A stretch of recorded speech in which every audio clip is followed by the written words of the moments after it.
Welcome back. So in today's video lecture, we will look at the molecular interpretation of surface tension. So we will understand the role of surface tension when we want to determine the work required to pull the molecule near the interface, to the interface, right? So we have a couple of equations, famous equation proposed by Geary-Falco and Fox, right? So, but that involves the use of the London dispersion force. Because it involves the use of London dispersion force, we will also look at along the line. We will also look at other types of physical forces as well. So in today's video lecture, we will look at the different types of physical forces, in addition to the London dispersion force. And we will look at the Geary-Falco-Fox equation to understand the surface role of surface tension from the molecular perspective. Let's begin. Yeah, so as just now we described, so we will understand the different types of forces because we want to know what is the London dispersion force. But as we talk about London dispersion force, we can also look at the other types of forces as well. So let's first start with the hydrogen bonding. Okay, let's understand what is hydrogen bonding, and we have metallic bonding, and we have London dispersion force, and we also have dipole force, right? So first let's look at the hydrogen bonding. So hydrogen bonding exists. There are a couple of the two types of hydrogen bonding that from the molecular perspective. One is the intermolecular hydrogen bonding. Here, the hydrogen bonding exists between the molecules, right? Two different molecules. The other type is the intramolecular hydrogen bonding. This happens within the molecule. Okay, it shares the hydrogen bonding within the same molecule. Okay, so we'll see. Let's take an example of the hydrogen fluoride.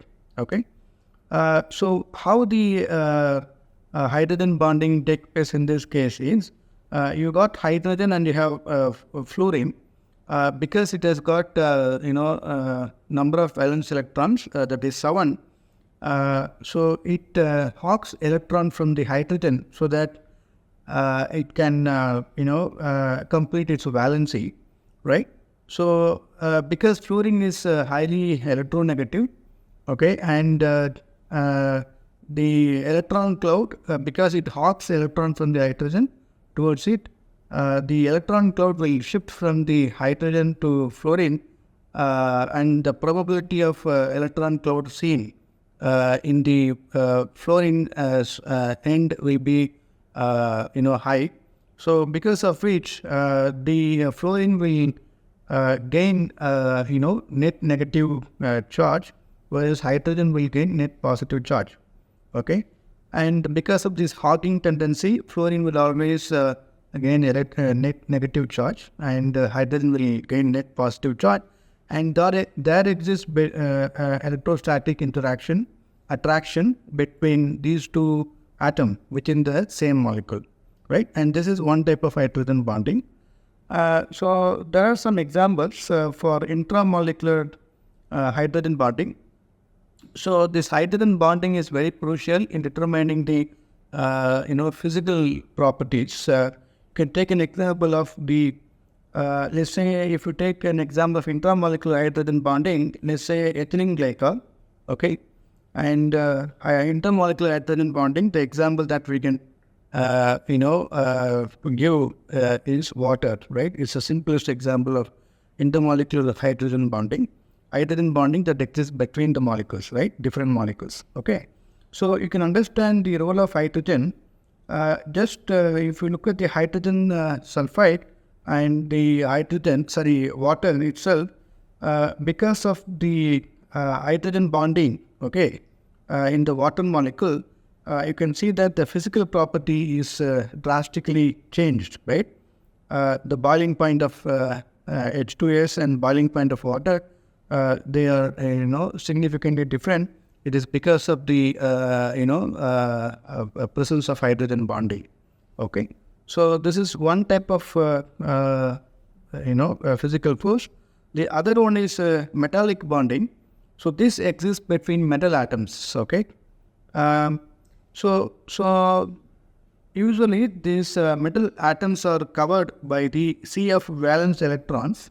Okay, and there will be, because of the delocalized sea of delocalized electron, metal atom will gain positive charge, and there will be the attraction between electrostatic attraction between this metal cation and the delocalized electrons, due to which you can expect metallic bonding between the metal atoms. Okay, this is another type of physical force, we can say.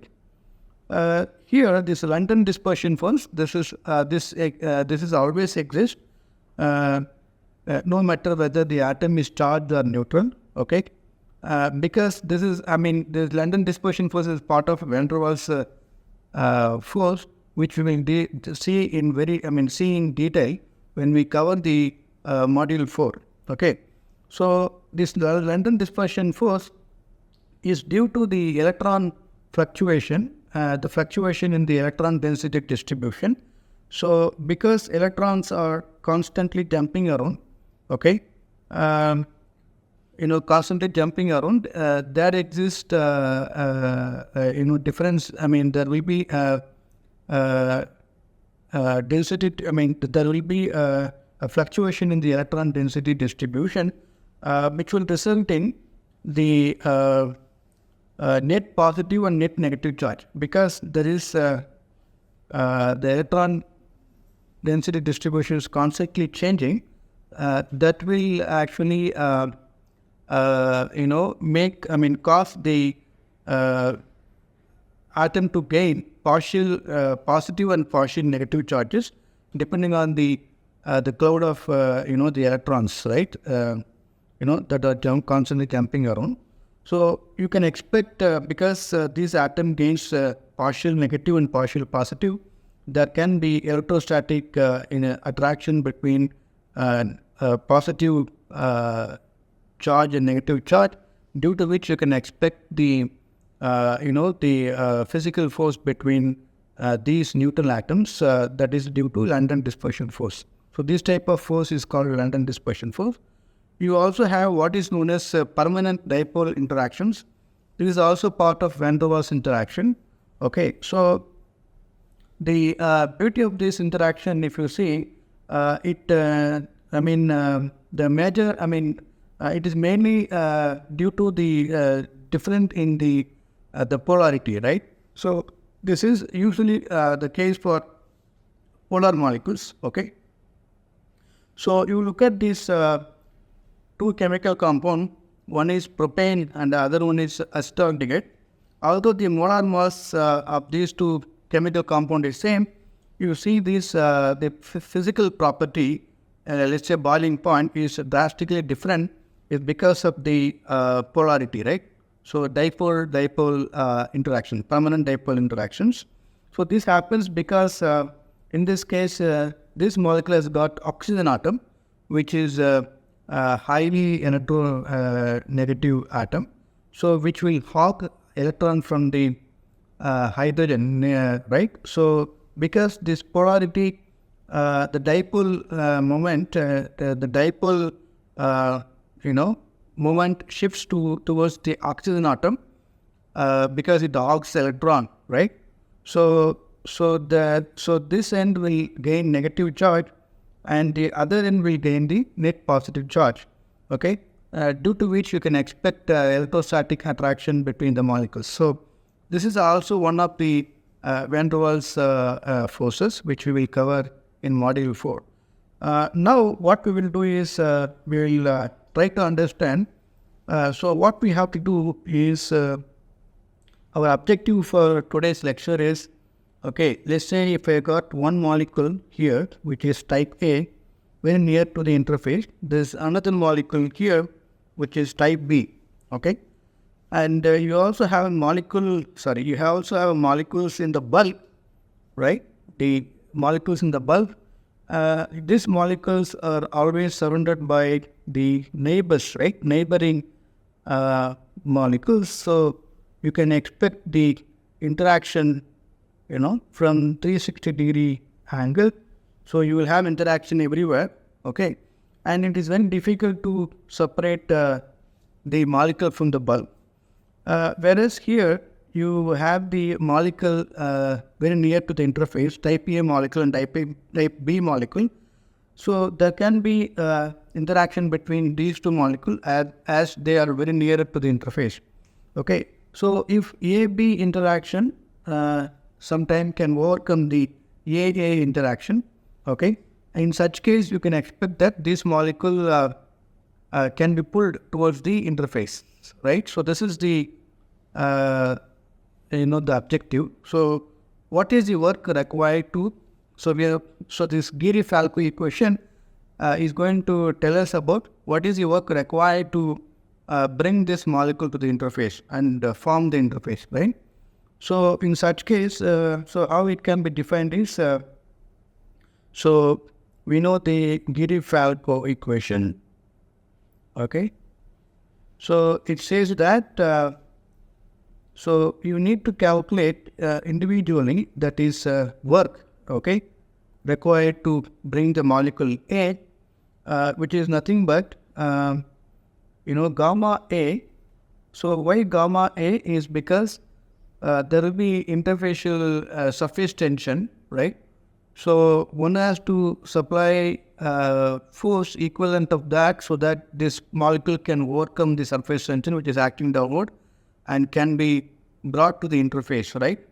And in addition to it, you also have the interaction, right? That is due to A to B, right? A-B interaction.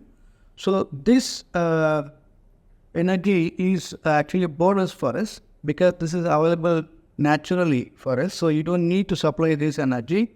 So you can subtract this energy so that you can understand what is the energy required to pull this molecule towards the interface. So this is one way, right?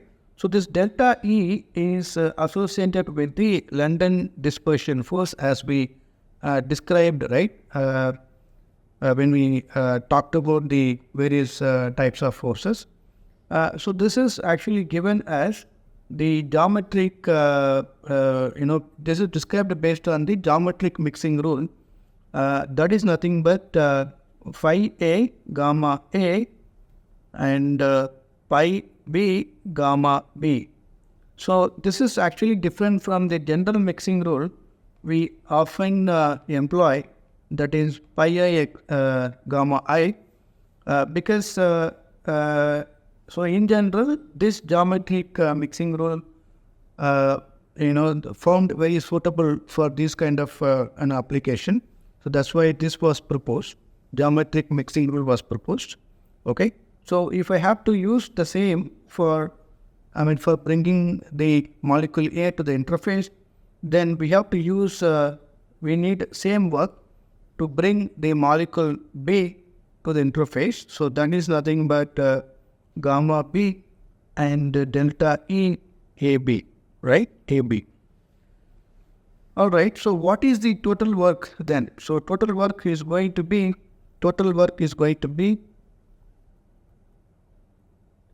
the work A and work B, right? So which means that you have gamma A plus gamma B minus 2 root over phi A gamma A, right, into pi B gamma B, right? Right. So this is also denoted usually as gamma AB, okay? Yeah, it is interchangeably used. You can also use work total or gamma AB. So this is why Geary-Falco equation But folks approximate this as the following way.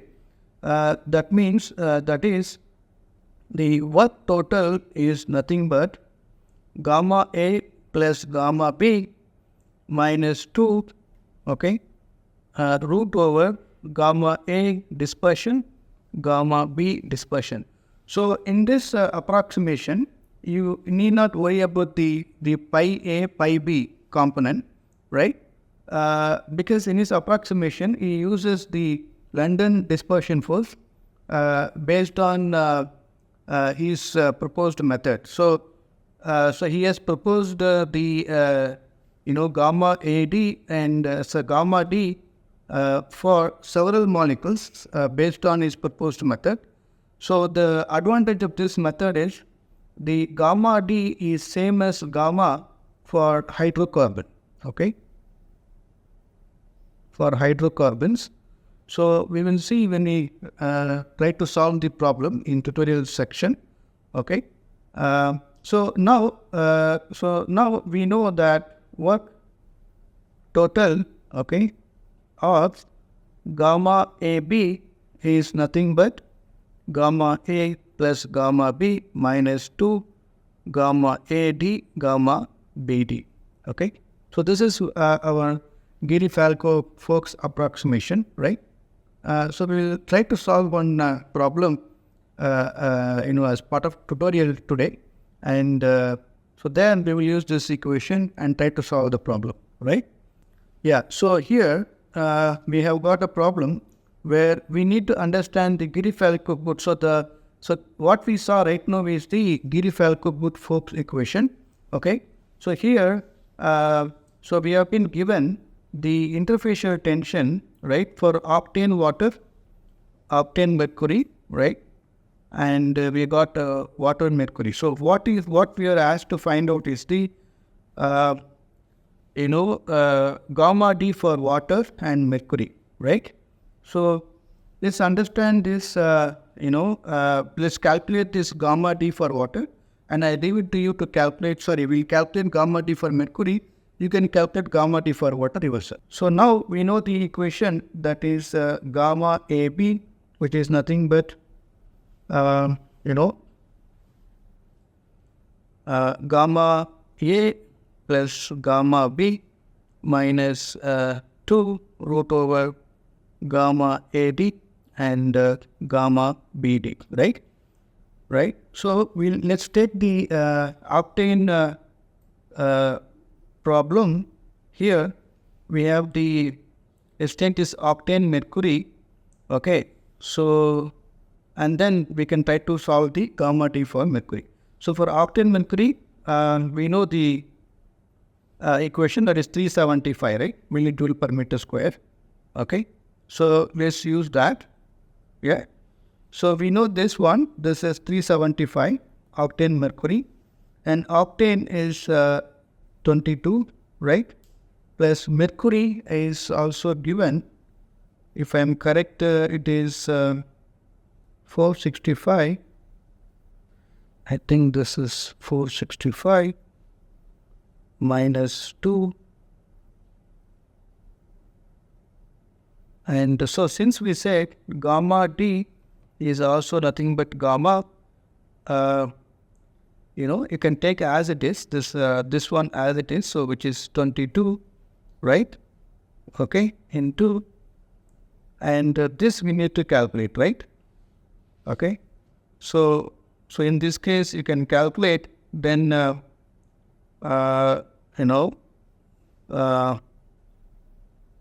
so we have this one gamma B D, okay, 1 by 2, right.